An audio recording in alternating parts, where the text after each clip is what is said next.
Alright, here we are doing a concrete step repair. We just did just grinded the edges flush and square to our new pour, about an inch down approximately. Put some tap cons in for anchors for the new concrete.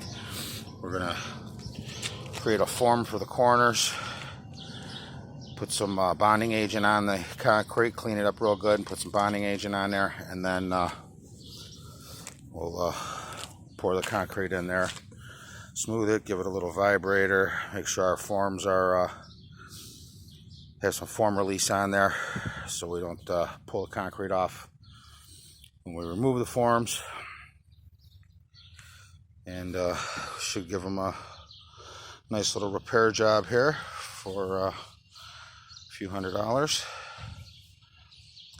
If you need your steps repaired in any way, we'll take care of it the right way.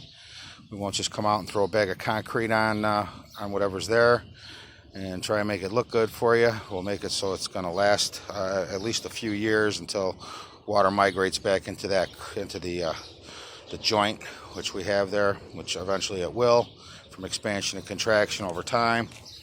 The only true way to truly repair a stair like this is basically you rebuild the entire staircase, but you can make the repairs last a few years, and then you might have to do it again. So it's just the nature of concrete. Once it starts cracking, it's pretty much time to replace. Give us a call if you need your stairs repaired or any other type of work done in your home. We'll be happy to take care of you. Thanks.